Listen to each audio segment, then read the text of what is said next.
And now we are on to fan favorite shout outs and rants. But this is not a typical shout out and rant because it's a shout out and rant back across 2021. We've all had a lot of fun with this. I'm surprised sometimes Mr. Marks hasn't blown a gasket, but he hadn't blown one yet, so let's hope he doesn't blow it on this one. But we're going to start with the same order. Karen Woody, what shout out or rant do you want to reintroduce us to from 2021? Okay, my shout out from 2021 that I think turned out to be the most prescient was when I shouted out to Ted Lasso. To be honest, I don't even remember how many months ago it was. It was one of my first guest appearances on the podcast. And I just want to say that I think that might have been what turned the tide to allow that show to become one of the most popular and then sweep the Emmys. So if any of those people in Hollywood want to, have me put a plug in, it's a good investment. It's a thing, and I think you're absolutely right. In fact, Matt started some early Oscar buzz for Paul Rudd that's been picked up in the media. So everything compliance, it's a thing. Matt Kelly, what shout out or rant do you want to tell us about? Well, so I have a runner-up. I'm going to cheat and sneak in a second one, but I do remember that back in October, I ranted about Republicans, in particular Senate Minority Leader Mitch McConnell, who was holding the economy hostage to have the U.S. default on its debt, and then at the very last minute he backed down. And I like to think that the new debt ceiling resolution that they have been reaching today is, of course, due to my outburst and diatribe against him back then. But I have to say, my favorite, I guess it was a rant, happened back in late April, early May, when we were talking about the phenomena of Hometown Deli, which is a publicly traded, over-the-counter pink sheets stock whose sole asset is a semi-open, zero full-time employees sandwich shop in Paulsboro, New Jersey, which had all of $14,000 in revenue last year, which is run by a local part-time wrestling coach at the high school.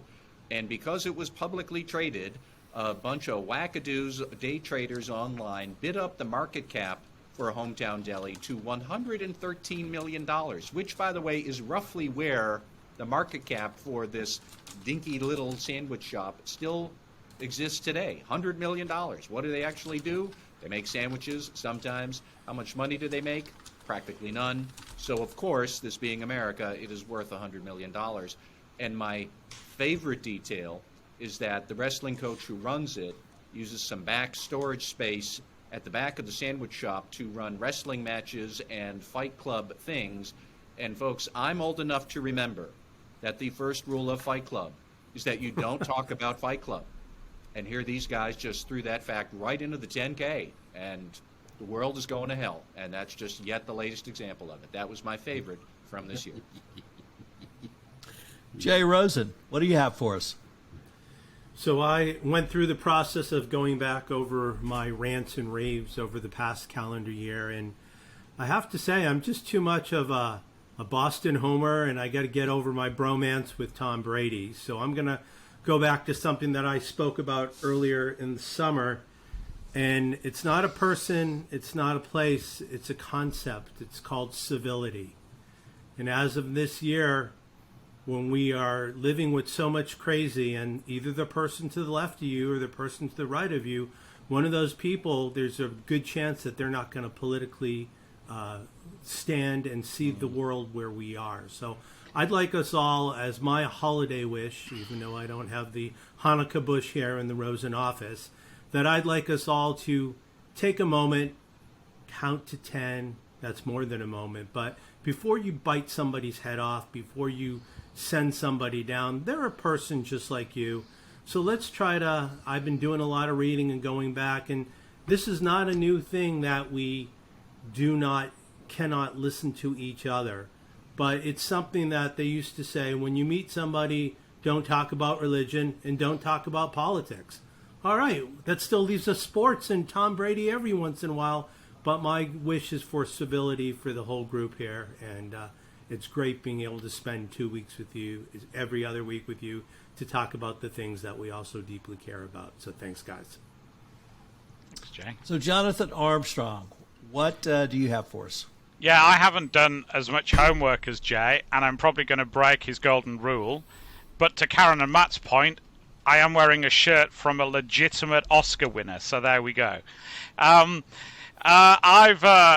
I suppose I've gone back to the theme of those who've shown leadership in a crisis, and a lot of our listeners have shown leadership in a crisis. You know, compliance officers particularly have been, mask wearing, social distancing, respectful of other people's space when they've been in the workplace, and many of them will have forsaken holiday parties last year, and they will be forsaking holiday parties this year. So I guess I shout out to all those people who've shown strong leadership and direction for forsaking the things that bring us joy for the good of all. And regrettably, I exempt Boris Johnson from that. Without getting too political, a man who has attended, condoned, or permitted 3 holiday parties, not 1, not 2, but 3 holiday parties that are now being investigated by the leading civil servant. And he knew, or ought to have known, that those parties were going on under his roof.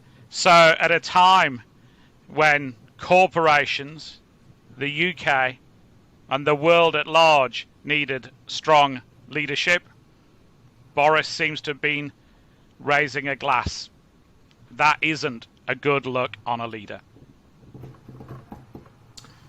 Jonathan Marks, we are all waiting. What do you have for us?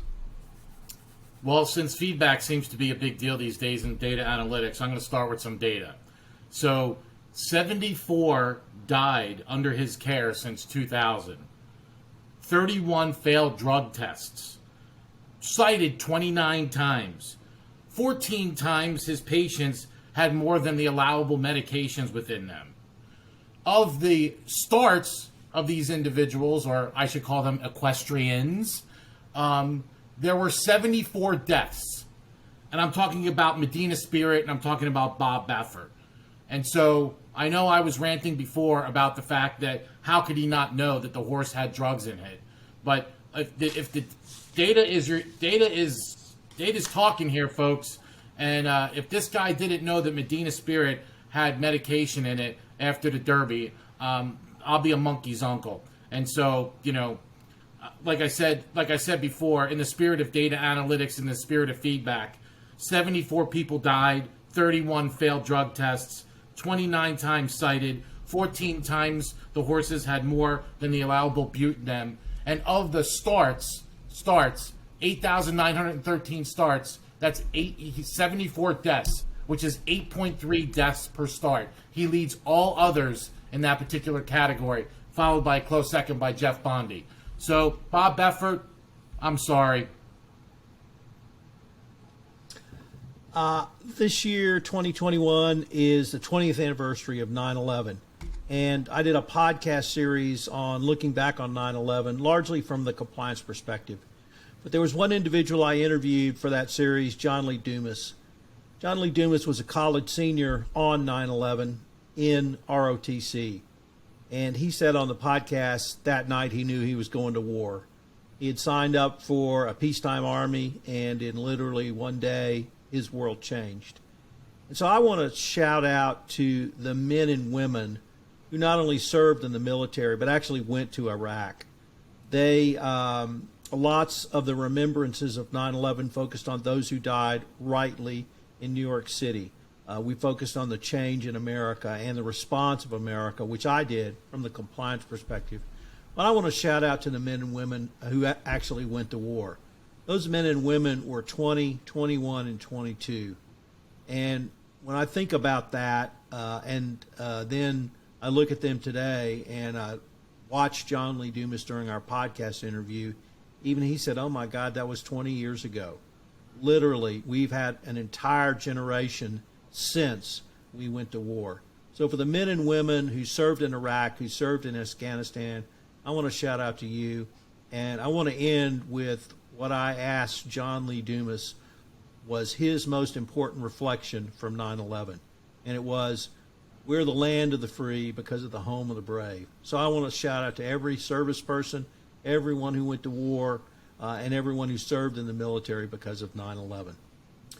Here, So, here. ladies and gentlemen, that brings us to our end of, once again, the award-winning top talk show in podcasting, not just compliance. We're the only talk show in compliance.